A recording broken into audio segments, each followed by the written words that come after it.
have Drew Lynch in lane 1 from Calvert. Lane 2, Eli Reinhold from Rockville. Lane 3, Orluke Borjgin from Poolesville. Lane 4, Theodore Ament from Rockville. Lane 5, William Sheeran from Poolesville.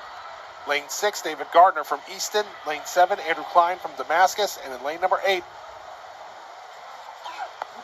Luke Piccolo from Walkersville.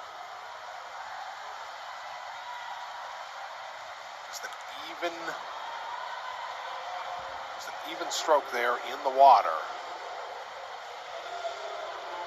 Just to remind folks, we will be taking a break at the conclusion of the women's 500 freestyle.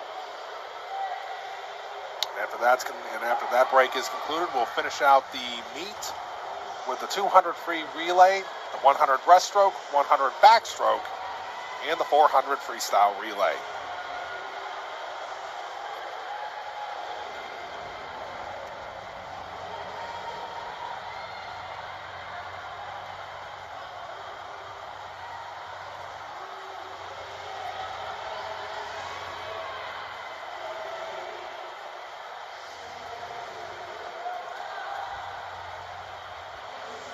Just going back, I mean, you also, and it's not just in this area where you have, such great, teams with accomplishments. You get some a little further north in Maryland. UMBC, of course, they will forever have the accomplishment of being the first 16 David versus Goliath to beat a number 1 in the NCAA tournament.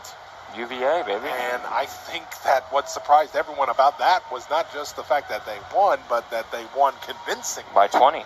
Like, I think everyone thought that if a 16 was going to be a 1, it was going to be a down-to-the-wire contest. I mean, no one had a perfect bracket ever, but that was the one year literally no one had a perfect bracket close because it's never been done. I think that was also the same year Michigan State got upset in the first round. By Middle Tennessee, yes, correct. Yes, and a lot of people were looking at that thinking, like, why did Michigan State get a number 2? I don't know.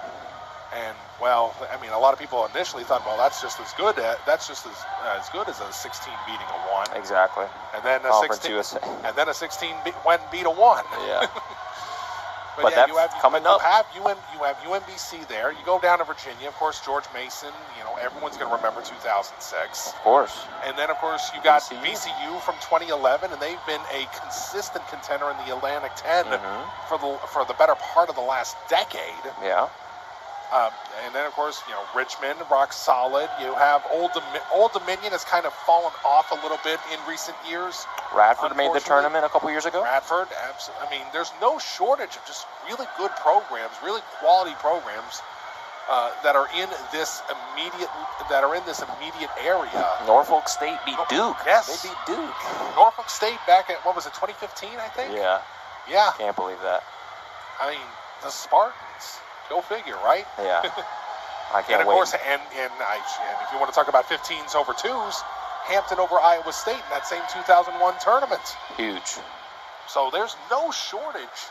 Again, so many great colleges in Virginia, in Maryland. I mean, Mount St. Mary's always seems to be in contention to make it into play in the first 4 tournaments. Yeah, they're usually always in the first 4 game, like the first play-in game.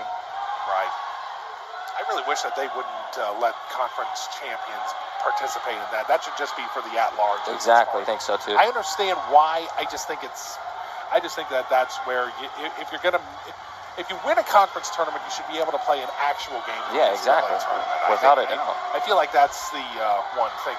I feel like that's something that's not necessarily a deal breaker. Look at this right here, Marquez. It is a dead heat between Ament from Rockville and Borjgin from Poolesville as we get into the final lap. Oh, yeah. Look at how close this is. About 2 tenths separate the two of them. Theo Ament, he dominated his last time out, so he's ready to go right here. Oh, boy, this is going to be close here. Look at this. They're just waving those sandwich boards back there. Who got the better kick off the wall? I think it was Ament. Ament with the edge. Poolesville might be gaining some momentum at the wall. It's Theo Ament from Rockville, 4:35.62 seconds. Wow. Borjgin finishes in second. What a race there. for the two swimmers. But yet again, Poolsville gets 2 and 3, so they'll take a 2 top 3 finish instead of the first. Absolutely, they're getting points and they're getting a lot of them very quickly. We'll hopefully get maybe some score updates here before too long, but at the same time, we will get those final results to you